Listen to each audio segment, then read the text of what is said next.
Up, y'all? Come on in. It'd be great to have like a few white women in here to actually listen and to help me learn because this helps me learn. Just know this is not going to be like anybody bashing anybody. This is actually the only way we are ever going to make it out of the patriarchy, other oppressive systems. This is the only way towards liberation. I'm going to tell you all some things that I've learned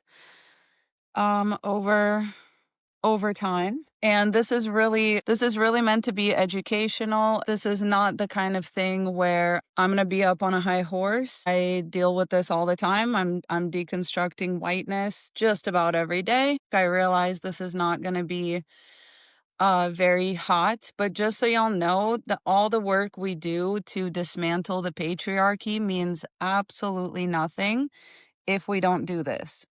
So all the work that we do in trying to like educate men and burn down the patriarchy and all of that, all of these things exactly are very, very connected. We're not looking at a triangle of power with men at the top and women at the bottom. We're looking at a systematic pyramid of privilege and of oppression. Privilege cannot exist without oppression, vice versa. And the same way that men directly benefit from women's oppression under the patriarchy, the same way that men are allowed to get away with certain things, etc., there is almost exact parallels to the way that white women benefit from white supremacy. A lot of people already fired up in the comments, which I very much expected. Crystal, thank you. What did you think? We have a comment that says, I think we should deconstruct colonialism more. What do you think, speaking globally? I think that's a great point. I'm here today specifically to talk about, I'm a white woman that lives in America. And while colonialism is a huge issue around here and globally as well, this piece of it, I think, is what I'm more ready to talk about today. I definitely hear you, and I will actually look into that, but I would not be ready to speak on that today. Today, I'm more just ready to draw some very basic, just think of this as like very, very basic education. Again, hi, Imani. This is not to embarrass anybody or like I'm having to approach this very much like walking on eggshells because every time I don't, I get a lot of angry white women that get upset. And it's like, I'm white too. I'm speaking to myself every single time I say something that's like white women that look at me. Okay. I, all right. This is everything that I've learned in order to try and add to the work that I'm doing. So I know that most of the work that I do has to do with calling out the behaviors of men, saving women from like those kinds of pitfalls with men, etc. But once again, I'm just going to tell y'all, we could do that work all day until the cows come home. And at the end of the day, if we don't have solidarity around this, we don't actually have feminism. There's a reason why American feminism has been termed white feminism, and it's because white women have sort of taken charge of the movement and have refused to deconstruct whiteness and have refused to deconstruct white supremacy, which has turned it into empowerment instead of liberation. And the empowerment mostly applies to white women. So when we don't have solidarity as women, when we have this divisive train of thought that's like, I'm not racist, I'm not out here trying to hurt anybody. I didn't do anything. I didn't enslave anybody. That kind of thing, that like the kind of thinking where you think you fall out of a coconut tree every day. Like, I'm addicted to that analogy. I'm sorry, y'all. Like, I cannot stop using it because it applies to everything. When you act like you wake up every day and fall out of a coconut tree and you only take things to heart that you can see with your eyes or that you can trace back to like a certain action that maybe you did or whatever, you're not living in reality. You're living in an individualistic and actually very harmful mindset. It's the exact kind of mindset that allowed people to own other people, that allowed slavery to continue for hundreds of years. And now a lot of white women want to wake up and act like that is not a thing. Like, just wake up and fall out of a coconut tree and be like, oh, we're all women here, you know? And even appropriating such things like, ain't I a woman? That was not a white woman saying that. That was a Black woman saying that in response to white women excluding Black women out of liberation movements, which by default turn those movements into simply empowerment movements. Now, let's talk about really quick the distinction between empowerment and liberation. Liberation seeks to actually undo the systems of oppression and free everybody. Empowerment just seeks to basically extract just certain like little value out of the existing system that still will come at somebody's expense. Like that's the thing we need to realize, is that empowerment still comes at somebody's expense. No matter how empowered you may be, within these oppressive systems, you are still going to be trampling on other people if you're just empowered. If we are not all liberated all at once, then what we have is just empowerment. The same kind of boss babe, capitalistic, sexual liberation type of empowerment that we go through every like 10 to 20 years. You know, we swing back on these pendulums between, no, it's actually empowering to be a mother and stay home with your children. It's empowering not to work. It's empowering to dedicate your life to like raising your family and all this kind of crap. And then we swing back to, no, it's empowering to go to work, and it's empowering to make your own money, and it's empowering to be a boss babe, and women can work for BlackRock now, and women can, you know, drop missiles. What was that meme that's like, you know, the airplanes that are dropping missiles on other countries, and under Republicans, it's like just a plain airplane. And then under Democrats, it's like, you know, BLM and like a trans flag and all this, but they're still, you know what I mean? They're still colonizing. There's no liberation within that system. There's only, again, empowerment. So women can now participate in capitalism, but capitalism is still an oppressive system. That's not actually liberation. Okay, let me check on the comments. I know a lot of people are going to be fired up, but just bear with me. Just bear with me. Just know I love y'all. Know that know that, again, everything that I say out loud, I had to learn for myself. And I wasn't even born here. You know what I mean? Like, it is, but I still receive privilege just from being white, being perceived as white. A lot of people don't realize that I'm Slavic, etc. And I have white privilege just the same as white women until they realize or find out that I am from a different country. And then I lose like a little modicum of that power, and I become sort of like a little pet to white women. And that's a whole nother thing. But Black women experience this on like 1,000-fold of a scale. Even worse so. And there's really so much to dive into about like the construction of white womanhood, the construction of like white womanhood as like inherently innocent and all that. And we'll get into that in future lives and stuff. But today I'm really just interested in just giving y'all the practical benefits of deconstructing your privilege. The same way that we as women ask men to do this, we need to understand that like the white supremacy is a thing. And I hope that it's becoming, not I hope it's becoming more clear. I think personally it's becoming very, very clear that that's a thing, because of this administration that we're under, because they are very actively trying to make white privilege a thing.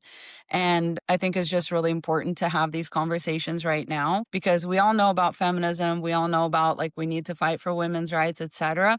But I'm just telling you, if we do that without deconstructing whiteness and without listening to Black women and without actually taking to heart what's at that like base of that pyramid is all of the oppression, right? And if we're only like working on one corner of it, it can be easily rebuilt.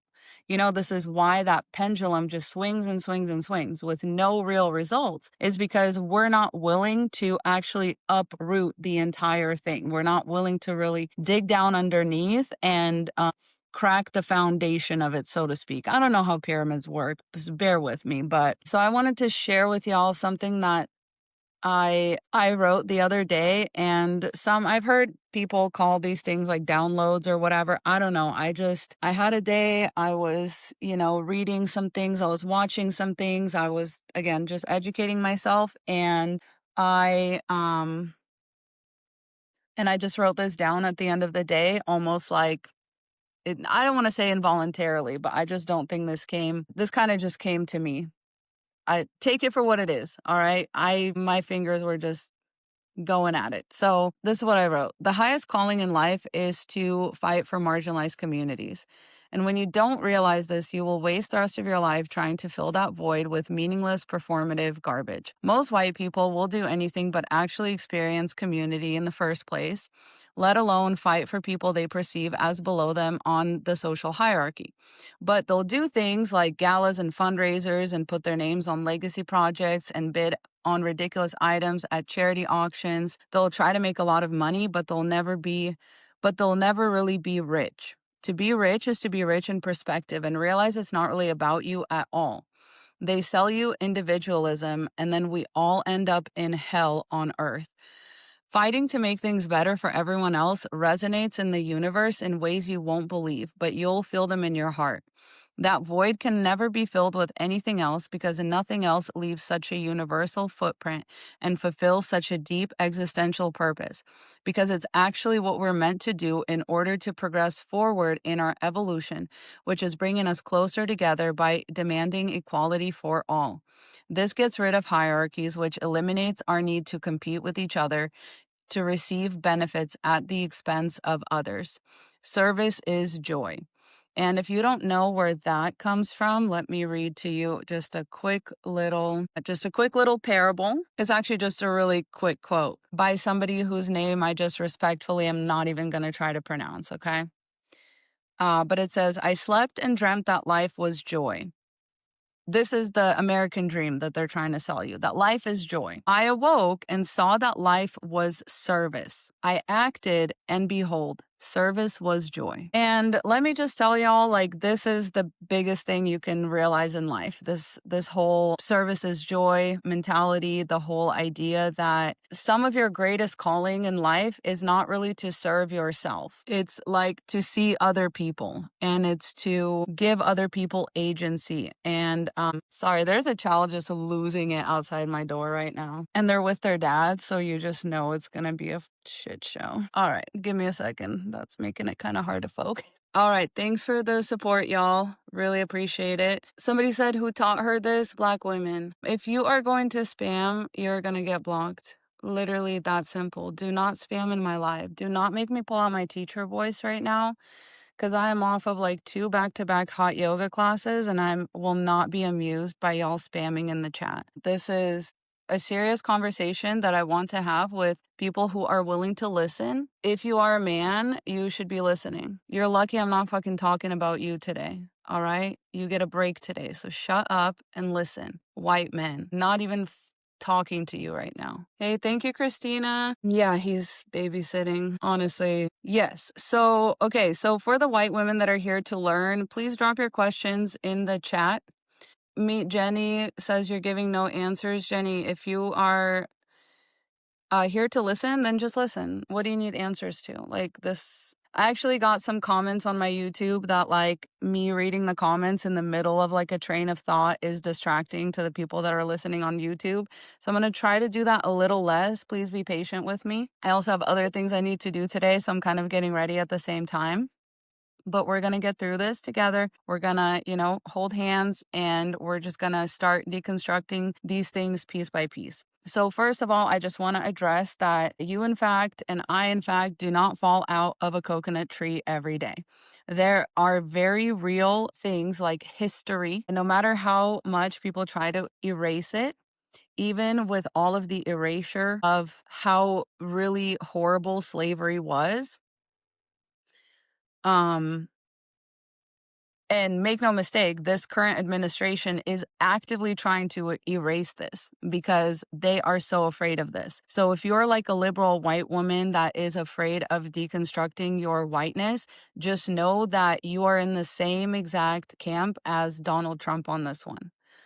And I say that lovingly, I say that gently, but if this is something that you're afraid to deconstruct because you're afraid to be seen as like a enemy or like a white guilty person or whatever, just know that you are not actually doing yourself any favors. You are not doing the feminist movement any favors. You are not doing even other white women any favors, because again, this kind of work is done like one person at a time. This kind of work, this is the service is joy kind of work. This is the first step in that work, because it's really hard to help other people until you understand the perspective. Like, you need to be rich in perspective. And this is why, like, a lot of rich people, I'm telling you, they do not know what to do with their money and they are unhappy as hell at the end of the day. They really have nothing to live for, which is why they keep going, they keep getting more greedy, etc. They're trying to fill a void that can only be filled with service. And if you really want to like decenter men as a white woman, let me just tell you, pour your energy into this. This is the best and most helpful way for white women to decenter men, is to center the deconstruction of your privilege, the privilege that you have from being white. And y'all are really not going to like me when I do all of this again, but with trans people and transphobia, but we will get to that. All of this is very connected. And, a lot of women bristle against, they love their transphobia. So we'll get into that. That's also very connected to racism and Black women, etc. But that's why we need to unpack it like one step at a time. So the reason that you are probably resistant of unpacking this, and the reason that a lot of women struggle with the concept of being held responsible for the crimes of their ancestors, etc., is that white femininity, this is like one thing I noticed in America. This is one thing that became very, very clear to me when I moved here, is that women are just different here than they are in countries that are mostly racially homogenous.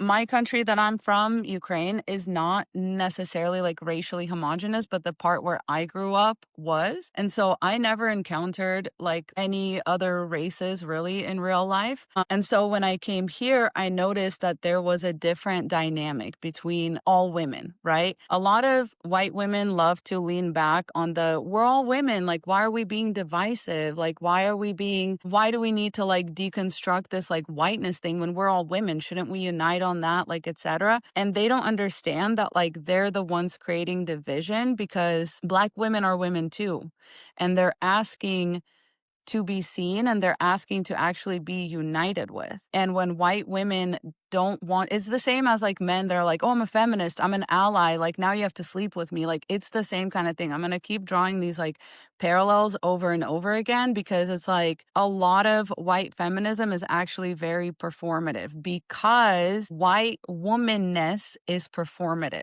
Follow me. I do think jealousy is huge in this, right? But yes, exactly. Right here, Bloop, white femininity is based in innocence, so it's hard for them to think of other women as victims. Exactly. But then there's also the fact that when slavery was in its heyday or whatever, sorry, like I'm struggling for the right terms, but when at the time of slavery, there was this, let me connect this. So like I said, people's privilege comes at other people's expense, right?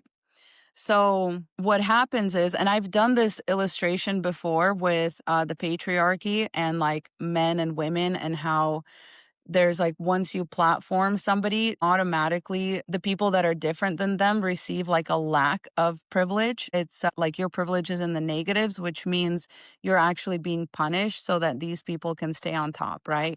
And I've done this illustration before with the patriarchy, and I said that this translates perfectly into white supremacy and capitalism, etc., right? We know this about capitalism too. The only reason that some people can be billionaires is because other people are like in the negatives. Other people are in debt. Other people are struggling to pay for healthcare, cancer treatment, etc.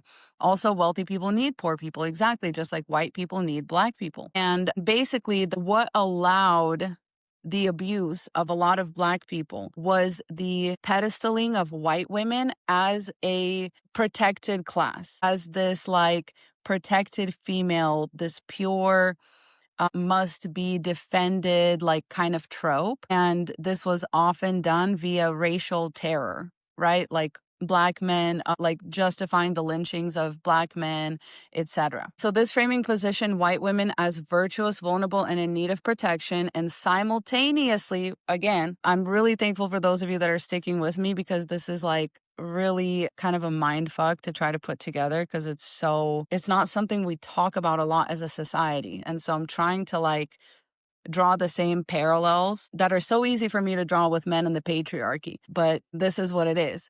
Simultaneously, Black people were cast as threats or non-innocent. Okay, so I'm going to read that one more time. This framing positioned white women as virtuous, vulnerable, and in need of protection. Simultaneously, Black people were cast as threats or as non-innocent. And this gives the innocence identity its power. It becomes a position of not just victimhood, but of moral authority and racial dominance. Okay, let me connect one more thing. Yes, okay, so this claim to innocence allows white women to operate from a position of not guilty, not accountable, I meant no harm, I didn't realize, I'm good and kind, we don't do race, I'm colorblind. All of this accompanies this innocence claim. Now, what is the motivation though for white women to be innocent? Like why is that a thing? Why is that such an important thing? Well, because it's a form of triangulation. And we know that oppressive systems love triangulation because it allows them to escape actual accountability and like responsibility, etc. And religious control is one side of it, but it's actually the male gaze. Like, this is where the patriarchy comes in and supports. Like, this is why a lot of people will comment that like Slavic women or women from different countries are like a little bit different. Like you can tell that they're not quite American women, even though they can still be traitors, they can still be absolutely weaponized white supremacy and stuff. But you'll notice the way that, Slavic women communicate is very on the nose, is very like, the sense of humor is dark, the sense of humor is very anti-men, there's not this kind of like Disney princess trope. Like we're just and it's because we've never been triangulated against Black women. And so that's why, again, thank you, Izzy. And that's why, again, a lot of white women or a lot of like immigrant women, when they do become triangulated against, Black women, they don't pass the solidarity test. Does that make sense? And that's just how it works. This is how these systems continue to function. This is the blue pill, right? We take the blue pill every day because we're holding on to this idea of something rather than living in reality. White women know that they're not innocent. You know what I mean? Like this Perfect Neighbor thing, the Perfect Neighbor documentary that I was talking about yesterday. This woman knew what she was doing. She knows she's not innocent, but she had this whole performance of like, but I'm cold, but I'm frail, but these kids are tormenting me. And I had to murder somebody in self-defense. I had to take a mother away from her children because I didn't like it. Like, I didn't like what was happening. I had to take matters into my own hands because I thought she was going to unalive me. And it's a performance. Just the same way, right? The same way we talk about men need to deconstruct the patriarchy because masculinity is a performance. White women fragility, white womanness is a performance. You are just a woman. Like, you know what I mean? You need to have solidarity with other women. You do not need to hold on to innocence. You do not need to hold on to color blindness or like we don't do race, like all this kind of stuff. You don't need to hold on to that because you would do so much better actually deconstructing it, and then you could actually just be yourself. Okay, let me go back to some of the comments because a lot of people are very, very resistant to this. Very resistant. I am. Miss Rogers, you're nailing it. I found white feminism to be more focused on behaving like men. Think the Man by Taylor Swift. I promise I will not go on the same rant as I did yesterday. I swear to God. But yes, that is exactly right. Because in that version, the goal of white feminism is for white women to be the new men. Does that make sense? is white women are dreaming of the day that they knock the white men down from their pedestal, and then they get to be the ones that's passing down the rules because they know what should be done. They have an idea. This is Susan B. Anthony, right? This is Ruth Bader Ginsburg. This is a lot of like white feminist women that completely misunderstood the assignment and fucked it up for the rest of us. And Taylor Swift included. She's a boss babe. She's a cool girl. And she is really trying to approximate herself to men and not to other women. With everything that she's doing, she's trying to approximate herself to the source of power, which is not the source of power. Men are not the source of power. Just to clear that up, white, cis, able-bodied, rich men are not the source of power. They are the source of oppression, of everybody's oppression. All right. And so the closer that white women try to approximate themselves to those very men, guess what they become? Guess what? And guess what we become?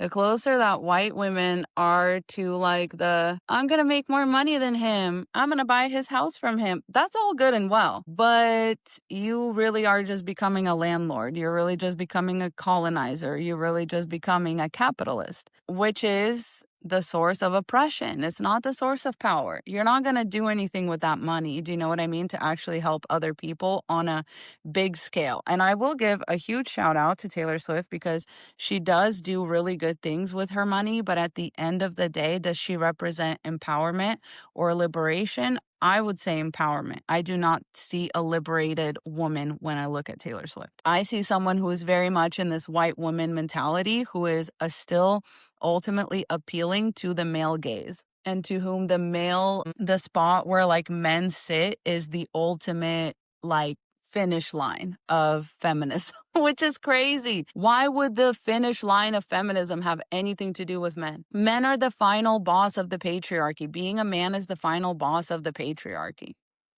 It's crazy to think that, that you're going to somehow patriarchy your way out of the patriarchy. Like, no, you're not going to do that. Chato says paying women for stuff is patriarchy. No, it's reparations. And it's the same way that we should be paying Black people reparations, because it is something that serves to equalize out the standing of people. Jamie, spot on. I think some white women use white supremacy as a strategy, just like white supremacy triangulates women from women of color. It also triangulates white men from men of color, and white women use that. Absolutely. That's like the Emmett Till case. That's the whole like Black people being cast as threats. Arby, thank you so much. Thanks so much, y'all. Yeah, so Rachel says they feel like they would lose the one thing they have in the patriarchy. Exactly.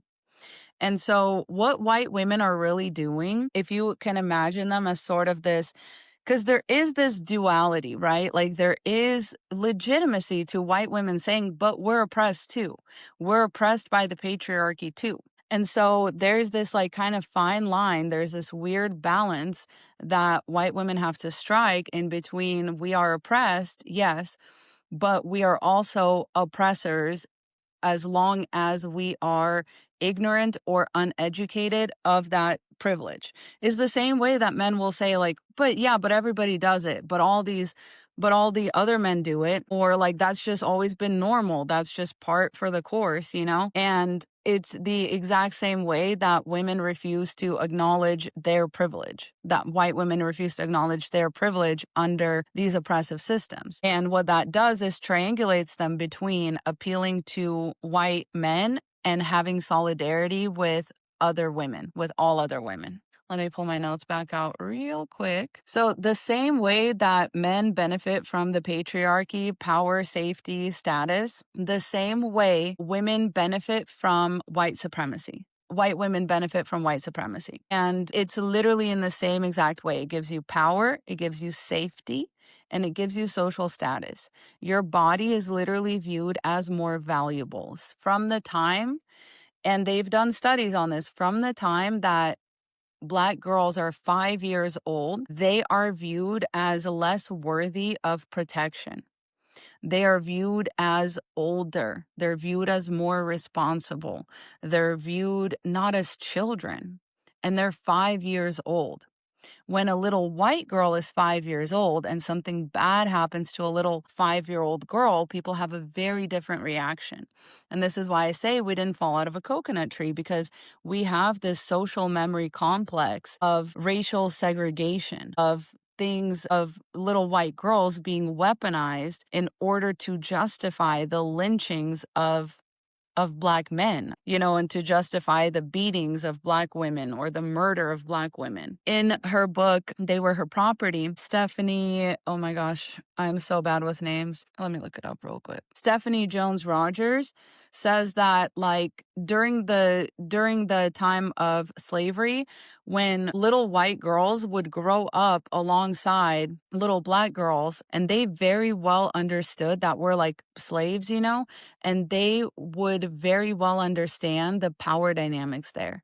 And they would talk about, that I want that one when I'm older, like stuff like that. So white women really cannot claim innocence here, because that's the DNA. That's the history. That's the coconut tree, right? The coconut tree that you sit in right now grew up out of the ground that is soaked with the blood of Black women, Black people in general, Native people, Native species that were literally wiped from this land. And so you are existing in that context as a white woman. You are viewed as more valuable. You're viewed as more pure, more worthy of protection. And that's power. That is social power that you have. That no matter what other kind of marginalization you have on top of that, because white women are really good at this. They really, sorry, I keep saying we really love to hold on to our innocence at any cost. And so a lot of white women, when I talk about this stuff, will be like, yeah, but that doesn't apply to me because I'm disabled. That doesn't apply to me because I'm neurodivergent and like other white women don't like me. Well, guess what? White men like you. Black men like you. They view you as more valuable than a Black woman. Like, how does that make you feel? Even if you're neurodivergent, even if you're like disabled, whatever, all of these other marginalizations, if you were to put somebody like right next to you that has those same exact conditions, but is also Black, whose life do you think would be harder? You're comparing yourself, sure, like within the system, within the like stratified layers of the hierarchy, you may be below other white women on that scale, but you're comparing yourself to the wrong people. You need to compare yourself to the people that have less privilege than you, and then you'll really understand what's going on. Yeah, bloop, exactly. White women are the women with the most to gain from the current systems in place, which is why we keep having, like I said, this pendulum swing of empowerment to empowerment, or like sort of oppressive to like sort of empowered. And it just never ends, because there's no liberation to be found unless we deconstruct the bigger systems at hand, or like the other systems at hand. Like, I think patriarchy is a big system, I think that capitalism is another big system that deserves to be like abolished, deconstructed, whatever, and people have privilege from it that they don't deserve. That's probably the biggest oppressed class. This is something my friend Jace taught me. You guys know I love Jace. But we were talking and I said something stupid about, women are the biggest oppressed class. And he was like, no, poor people are the biggest oppressed class. So we have a lot to deconstruct. We have a lot to abolish, and it all goes hand in hand. So what happens is that white supremacy can definitely grant you privilege and comfort, which is why I read that little piece to y'all at the beginning, is that it's not really comfort. It's not really power. It's not really satisfying or anything like that. But it also limits your empathy, connection, growth, and authentic relationships, especially for white women navigating gendered oppression within racial privilege. So even when we're talking about the patriarchy and we're like trying to find solidarity with Black women there, but then Black women call us out and, say, hey, you said this here and this is not true, or like this here is not true for me. And then a lot of times it's us that gets mad and is like, why are you trying to be divisive? Like, why are you calling me out? Aren't we all women? And Black women are like, no, I'm just trying to give you more perspective.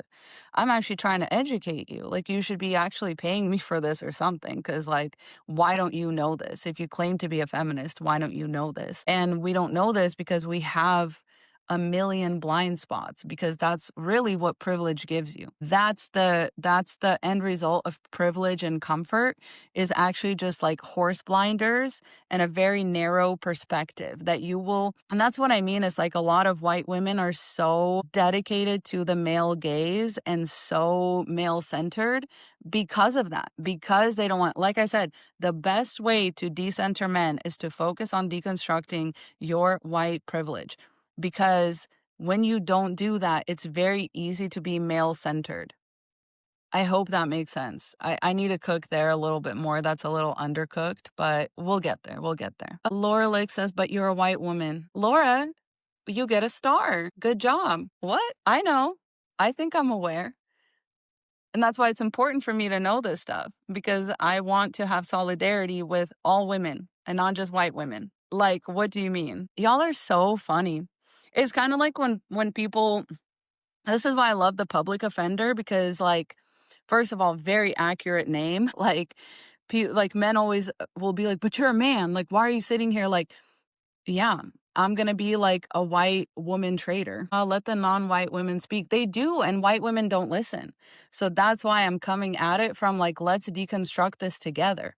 We oftentimes say that men need to be doing the work. Like, women should not be doing all the work to like re-educate men on to educate men on like the dangers of the patriarchy, because men frankly don't really listen to women. And it is also like extra emotional labor and extra like labor for Black women to be the only ones to ever speak on this. There is like a way for us to take on some of that emotional labor and be of service to like the beginning stages of other white women deconstructing their white privilege and their white supremacy. Please correct me if I'm wrong, but like, I'm not letting non-white women speak. Everything I've learned, to be very fucking clear, every single thing that I have said and am about to say was learned from Black women. I am not making any of this up by myself. This is me just passing on the knowledge that I have gained from amazing Black educators like Layla F. Saad, like Bell Hooks. You know what I mean? There's so many Black women, white woman whisperer, there's so many Black women out here doing the work. And I will, when I post this to YouTube, I will definitely tag like everybody that I'm currently learning from and everybody that I have read books by. There's also, I've just been reading a lot, as much as I can. There's Hood Feminism. There's a Slumflower Hour. She has a great, very recent episode on like white women and like white feminism, I think is what it's called. So I am just, Angela Davis, obviously. I don't know, like every time I'm put on the spot, obviously everything like escapes me. But yeah, I think I'm definitely just trying to contribute so that Black women don't have to make all of the effort. I learn from Black women and then I pass it on. Dr. Cecilia Regina, of course. Yeah, please drop them in the comments. And like I have really worked really hard to build all of my For You pages like brick by brick to where I see what I need to learn, not what already confirms my existing beliefs, but I am seeing what I need to be better at. And I engage with that content and then I try to pass it on to white women who don't listen. I mean, if y'all really want to know why it's like let non-white women speak, is very like, it's a great, great, great sentiment. But if you ask like white woman whisperer how white women react to her content, like she's in danger. Do you know what I mean? Like if she's the only one out here doing the work, she's in danger. White women need to know that we're not all class traitors, that we're not going to betray the entire class of women in order to maintain like this white innocence and like be like, no, that's none of my business. That's another thing that like white women love to kind of, that's none of my business. That's not for me to speak on. There's things that I don't speak on because they're not for me to speak on. But there's also things that I can like learn, internalize, and I can pass it on in words that I think other white women will be more likely to hear just because they're coming out of a white woman's mouth.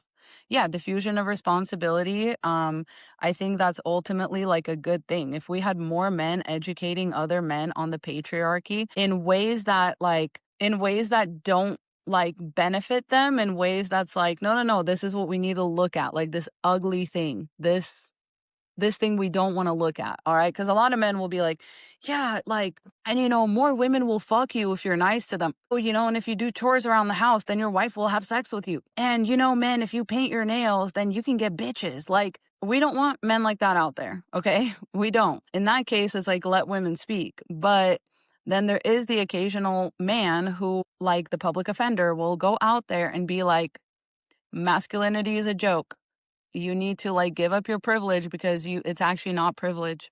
It's actually like, holding you back from your final form. It's holding you back from actually just being a good person. Like you're not as good of people as women because you're not giving up your masculinity, this idea of like masculinity, whatever. And it's the same thing goes for white women. The reason that white women are so threatened by black women is because there's certain things that they're holding on to that's actually stopping their liberation. That's actually stopping them from being like their final form. Again, our final form, us white women, includes myself. And so what happens is, once again, it limits empathy, connection, growth, and authentic relationships. And the way that it does that is the same way that, again, black women will come to white women and be like, hey, this is why this wasn't helpful. This is why this was actually like a bad take or whatever. And then white women will immediately be like, instead of having empathy, right? And instead of being like, shit, my bad, let me do some reading. Let me like walk that back. Let me shut the fuck up for a few days. Let me process what just happened and try to learn from it. A lot of white women will be like, what are you talking about? I didn't do it. I didn't do it. And it's giving the same exact thing that men do when they get caught cheating, right? The hyperventilation, the like tears, the whole like, but it hurt me and I couldn't have, I didn't, do this. And it's just like the patriarchy teaches men to see themselves as good guys, right?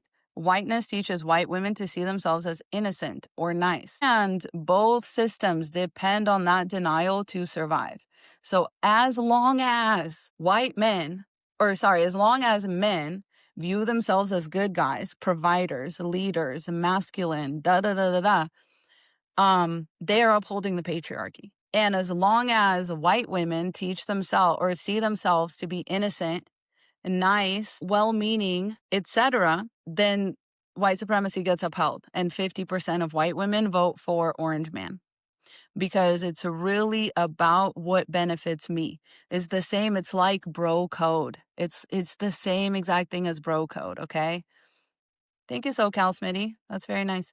Yeah, black men also want to align with white men in a patriarchy, but again, that's another layer of this, and it's definitely worth talking about, but it's something that I'm not quite comfortable talking about yet. That's something where I'm not going to speak on that as a white woman because I want us to focus on the parts of it that we can change within ourselves. Does that make sense? We can feel innocent, but we are still responsible. So let me explain that feeling of innocence. Let me explain that feeling of like, but I didn't mean to, but I wasn't, I meant well and I just wanted to help, etc. You feel that way because we feel that way because we have deep, deep, deep ignorance. And just because you have ignorance, that does not excuse you from doing the right actions. And that is what Black women are always trying to communicate to us. Like, you could have all the good intents in the world, but what you did was actually resulted in bad consequences. What you did actually is not helpful. What you think is liberation is just empowerment. And it's not going to help Black women. And yeah, you have to feel the uncomfortable feeling, but I'm just gonna be honest with y'all. It is so funny to me, like, and I get it. I really do get it. It is so funny to me though that this is so many white women's like biggest fear. Like, do you understand? Like, do you understand why that's funny? Like, why that's comical? Why that's like feeling uncomfortable? Feeling uncomfortable is the hill we're gonna die on. Do you know what I mean? But that made me feel uncomfortable. And you don't know my intentions. And you don't know like this. Exactly, MC. Grow up. Like, we need to grow up. Hi Canberry. Thank you for being here. We need to be okay with being corrected. Like, how, again, I'm going to keep drawing these parallels. How do we as women feel when we tell men something vulnerable, something that's like, hey, so when you guys do this, it makes us really uncomfortable. We don't like that. That's not a compliment. When you do this, that's not a compliment. Or when you do this, that's actually not helpful. It's actually very dehumanizing or very, I feel like infantilized when you do that, etc. How come when Black women will be telling us the same exact thing, the same exact thing, the same exact thing, we're like, what are you talking about? What are you? Oh, whoa. Aren't we all women? Is the same as when men are like, no, we need each other. We're all people. No. And here's the thing that I really want white women to understand, myself included. This is something like I'm always like kind of catching myself. And you can tell that the bar is so fucking low for white women because, you know, I'll do something and I'll have a bad take or I'll say something stupid and I'll get called out. And then I'll like do the deconstruction of that. And I'll be like, this is where I fucked up, you know, etc. And I will get so many comments from Black women being like, thank you, like this means a lot. And I appreciate that. And I really try not to let it get to my head though, because the thing that we really need to remember is that we are not doing this for Black women. Like, and I mean that in the best possible way. This is not a charity case that I'm asking y'all to contribute to. This is your own liberation that we're talking about. This is the liberation of white women, ultimately, right? The only thing that's holding white women back from ultimate liberation is the fact that Black women are not liberated, that the most marginalized people are not liberated. That's really what's going on here. That is really what's going on here. Because you're not supposed to be doing this out of pity. You're not supposed to be doing this out of like a, you know, some sense of charity, because then that gives you the right to like give and take it away. And who does that? That's what I'm saying. Like, it's the same thing as men being nice to women, but just for smacks. And it's like, no. We want you to be, as women, we want men to be liberated so that we can be liberated. But they will not be liberated until we are liberated. Are white women collectively male-centered? Yes, because that's why they voted for That's why they voted for DT. If you are not male-centered, you would have never voted for DT. You would have never voted for a rapist. So that's the thing. And yeah, it just basically limits you. That there's a reason why, you know, white women feel, like I said, threatened by Black women, why white women feel like they don't really have like solidarity with Black women is because there's this sense of like, and you're right, it's because there's this sense of denial. They don't want to accept, we don't want to accept that this is a thing. And so just like men can become more whole by rejecting patriarchy, white women can become more human by rejecting whiteness as a system of dominance. The reason that white women as a whole are male-centered is because that's the appeal. That's the appeal of white women. White women are always appealing to white men. Instead of uniting with women of color, with Black women, with marginalized people, they are always appealing to white men. Daddy, give us our rights. Give us some. Could you throw a little suffrage our way? Could you, could we also inherit property? Could we also inherit slaves? Could we also, that's what the book, They Were Her Property is about. And exactly, spot on. Denial is a powerful tool, Heather, to maintain a position of power. Brilliant. That was one of my notes too, but it's never ever too many times that you can say this shit, okay? If you align with your oppressor, you win a bit. But what do you win? What do you win? What do you win? You don't win liberation. That's the empowerment aspect that I'm like trying so hard to fight, because this is what happened initially in America. When Black women tried to find solidarity with white women, as women, to vote, to have the right to vote, to have the right to be paid the same as men, etc. White women said, no, because we are appealing to white men for this. So therefore, we need to be able to use our white womanhood in order to do that. Like, we need to appeal to these men in a way that they want to be appealed to. And they didn't realize that they would have scared the fuck out of those men if there was this all-encompassing solidarity. That would have been scary. Instead, we still live in hell thanks to Susan B. Anthony. The fact that, Ruth Bader Ginsburg was like, oh, I want a woman to select my replacement, thinking that Hillary Clinton was going to win, is like the peak of white womanhood. Like, you don't realize that men are the final boss of the patriarch. They're never going to let you be president. They're never going to let, oh my God, like, it's crazy. What do you win? Isn't that just good political strategy? No, that's exactly what I'm trying to explain to you. Liberation is a good political strategy, not empowerment, not empowerment. Politics are a white coded thing. Politics, thank you to whoever sent that. That was really cool. Politics exists. Like, do you know what I mean? Politics exists to uphold systems of power. So if it's a good political strategy, then I don't really give a fuck. Like, then that's not going to help us get out of the hell that we're trying to get out of. Does that make sense? And thinking that it's a good, yeah, you win front row seat to your own destruction. And here we are. Here we are. And all the white women now are like, oh, it's the Handmaid's Tale. We're Roe v. Wade. Oh, yeah. I know. And it's because we refuse, as white women, we refuse to have solidarity on the basis that we are all women, because white women want to appeal to the power structure of white supremacy. And they want to have the benefits that white supremacy gives, which is the oppression of other people, privilege at other people's expense, dominance over others. They see it's so hard for white women to understand solidarity and community because they're the closest in that system to the people at the top. So you're constantly like looking at your oppressor and you're like, the only way I can oppress you is to take your spot. White women still want to oppress. Like, that's like the key, right? And when you give up privilege, you gain solidarity. And that's what we don't understand as white women, is when you give up that privilege to be innocent, to be nice, to use your tears to get out of things, and you actually get your fucking hands dirty, and you look around and you realize that you're covered in the blood of people at whose expense you have been able to succeed. And then you start actually like looking closely at that and like deconstructing that and like looking at those like sacrifices and really just internalizing the emptiness of privilege and replacing it with the fullness and the richness of community and perspective.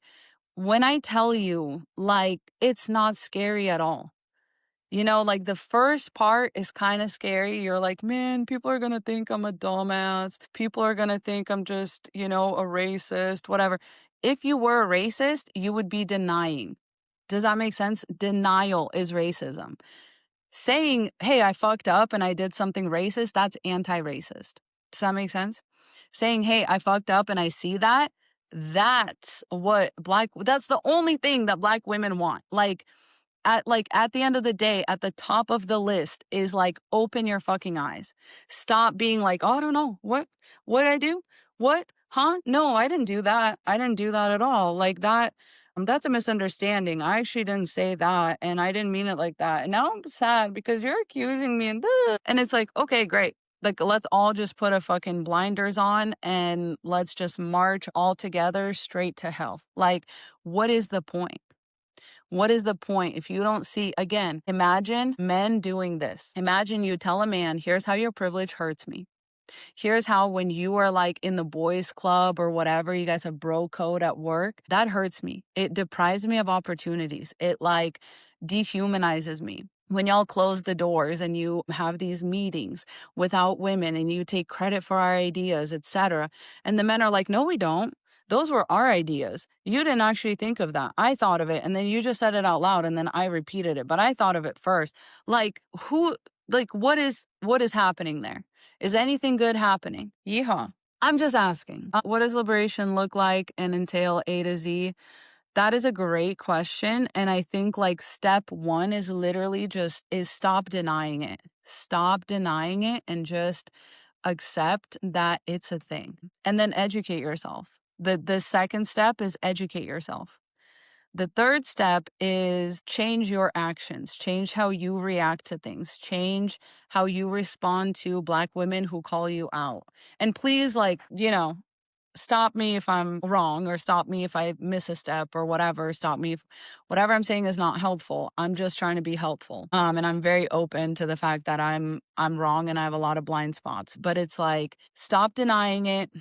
Educate yourself, change yourself, like start doing those actual like little micro anti-racisms. Like the same way that I tell men, like stop beating on your chest and telling all of us that you're a feminist. White women need to stop beating on their chest and saying that they're an ally, whatever. Just do the shit that needs to be done. Talk about the shit that needs to be talked about. Call other white women out, because they are more likely to listen to you than they are to a Black woman, unfortunately. Start doing those like micro actions and eventually they will turn into, you'll get more comfortable doing the bigger stuff. And basically like you'll know when you've arrived, when you don't need to like tell Black women that you're an ally, or when you stop feeling like that uncomfortable feeling around Black women. That's the best way that I can put it. The biggest stuff is education. Have the uncomfortable conversations, learn to sit in your own discomfort. Absolutely. These are baby steps. These are the things, but let me just tell you, just trust me, the things you're going to feel, because you will be putting something out into the universe that's actually fucking helpful.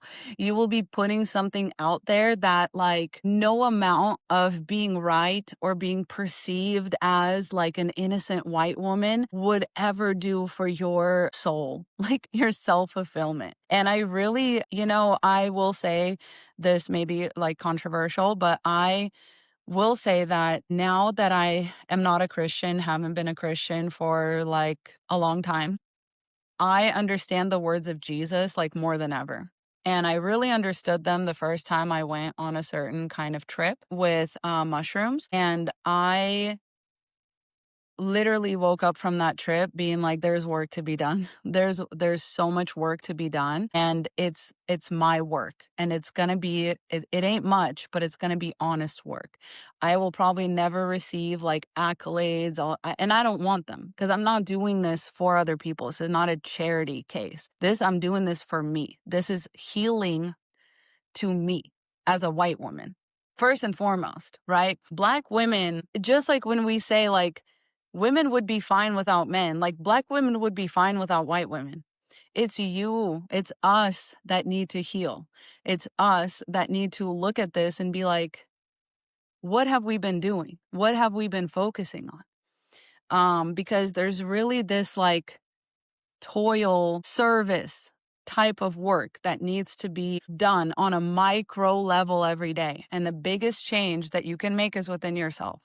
And then that light will shine to others. And that, I know that sounds so Christianese, but I'm telling you, like, you get this shit the more that you deconstruct these systems, the more that you deconstruct capitalism, white supremacy, the patriarchy, male-centeredness, ableism, homophobia, transphobia. The more you deconstruct these things, the more you see there's nothing to be scared of. The only thing that you're scared of is actually losing your own privilege that you think you have, but you don't even really have it. Because that, again, that privilege makes you soft. That privilege makes you unable to actually make a difference in the world. you know? Yeah, Shania, exactly. Black women will be fine without us for sure because we cause harm. That's exactly right. It's exactly the same way that like it's all men until it's no men. Like we love to say that about men. But then when black women are like, how about it's all white women until it's no white women, we're like, you're mean. Leave me alone. It's pathetic. It's like the same thing. You can so easily, it's like the plank in your own eye or whatever, you know? You're like, and that's why I'm kind of like shifting, not necessarily shifting. I've always talked about this stuff, but like I can see that like the more we focus on like feminism, the more it almost like gives white women an excuse to be like, no, we really need to focus on no, we need to focus on real feminism, not white feminism, not the kind of feminism that says, Black women, put your issues aside so that we can focus on feminism. Like, what the fuck kind of oxymoron is that, right? Like, what is that? That's weird, right? Like, that's not helpful, right? Does everyone like see that? And it's like, somebody said if Black women decided to organize like the rest of y'all, and Black women kind of have. Like the whole movement of, the 92% staying at home during the protests, like that has been felt viscerally. That is actually like fucking up a lot of this administration's plans, which is why I say, like, ultimately, Black women don't need us. We need them. We don't need conformity, right? From Black women to systems of white supremacy and white privilege. We need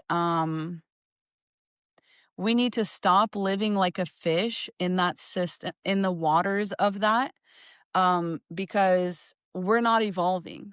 You know what I mean? Like not the first, but like one of the stages of evolution was like a fish out of water. And you need to understand that like as a white woman, like Black women see the world a lot more clearly. They have like a whole different, interface and ability to see and perceive like the things that happen to all of us all the time because they are so viscerally affected by it. And that has caused them to out evolve white women. Like, I don't know how else to say it. Like, I say this again, I say this all the time about men and women. I'm like, women have out evolved men, and men are going to need to catch up. It's the same thing applies because as long as you're swimming in the waters of white supremacy, you're going to be comfortable because you're a fish. But what's your next evolution? What's the next step for you? Black women are already on the land, you know? Yeah.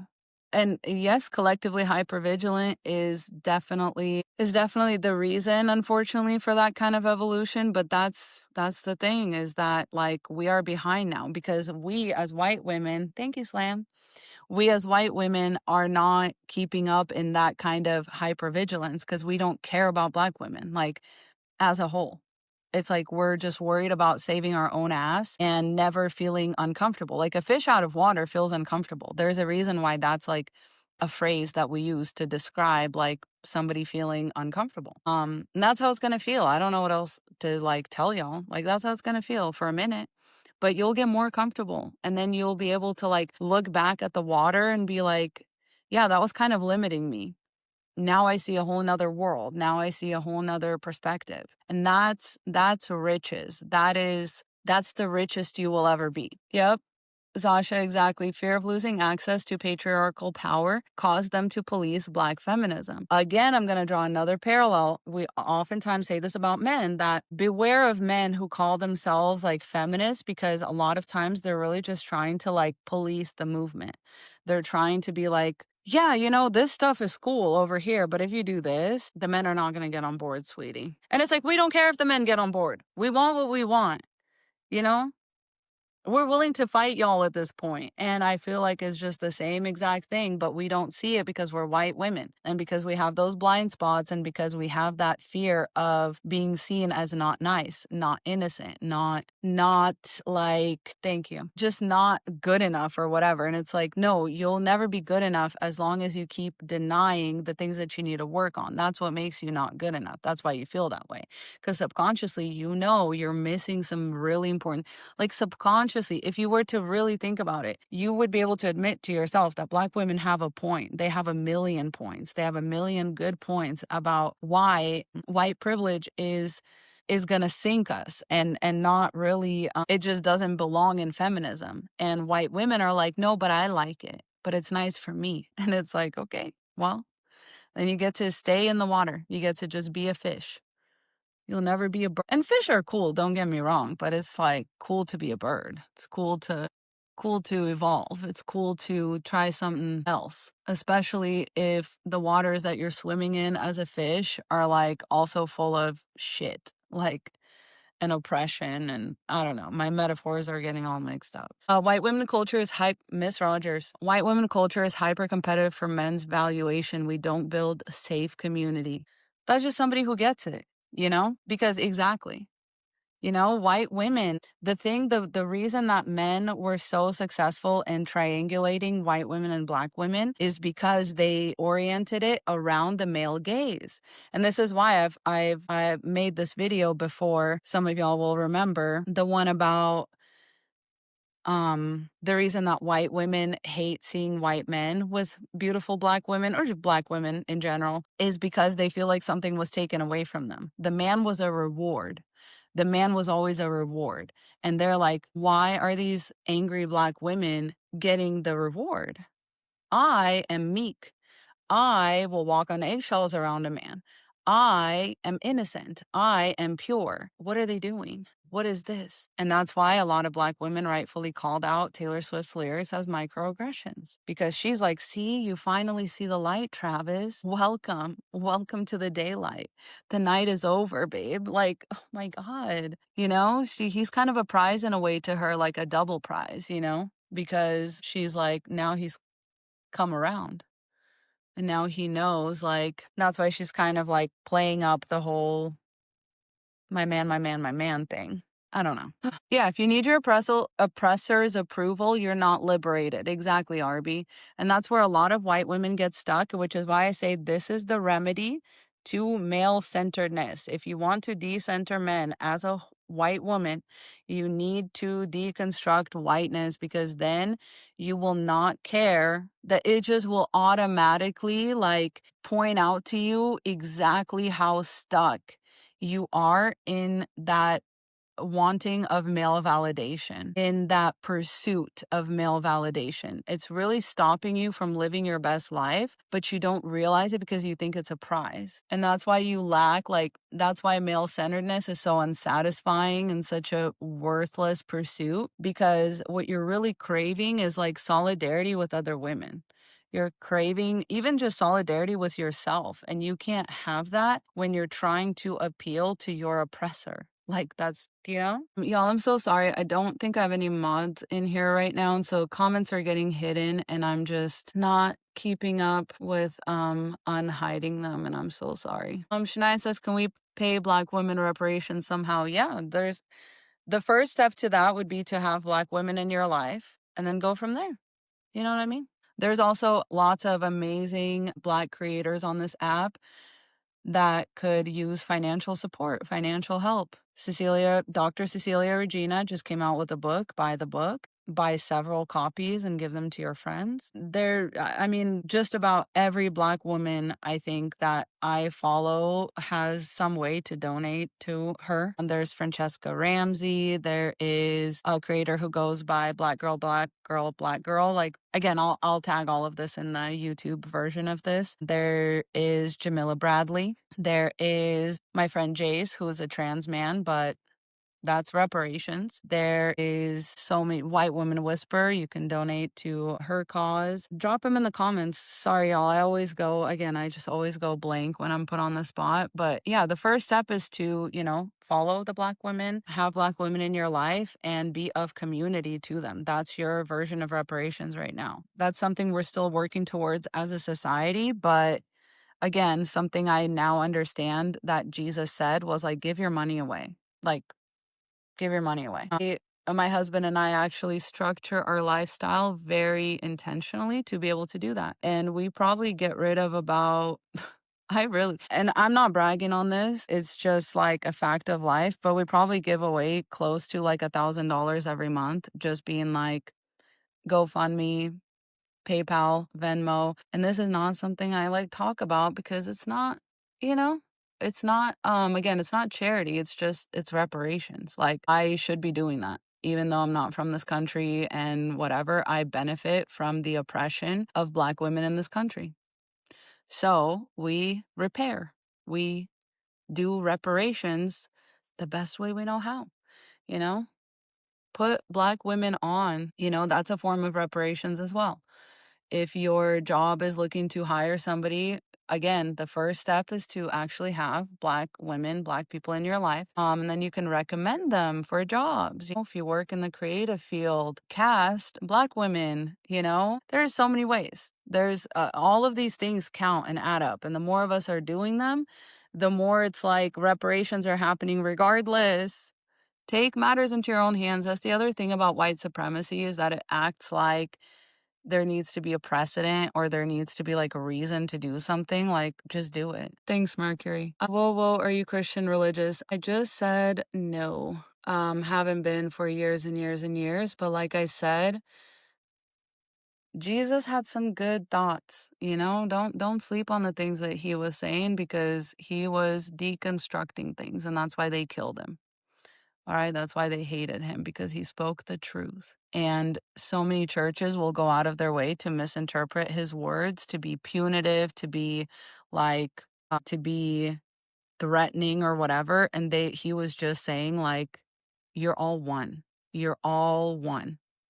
We are all the same. And the more that we have these like stratifications and these privileges and stuff, like, the more we hurt ourselves and we hurt each other. And that's the hell. Yeah, Jamie, you're right. Unpacking white supremacy and patriarchy has made me feel politically homeless. Nearly every movement in the US is white or white male centered. I agree. But again, it's like, what are we going to do about it? And I'm not saying that you're like giving up or whatever. I'm just saying it's like, yes, and that's why we press on. That's why we come out. That's why we talk about things. That's why we persist, because the marginalized communities don't really have that choice. We as white women have the choice, right? That's what I'm saying. Like, that's white supremacy. That's white privilege. You have the privilege, I have the privilege to just sit back and do nothing.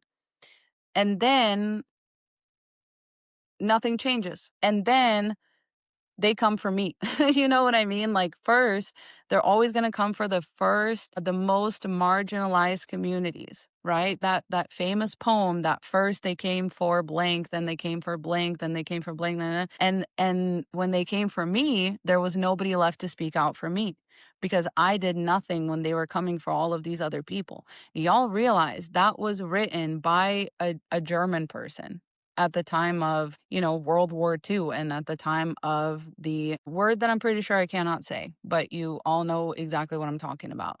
So that was not written by a marginalized person. That was written by a privileged person who finally fucking understood it when they were knocking at his door.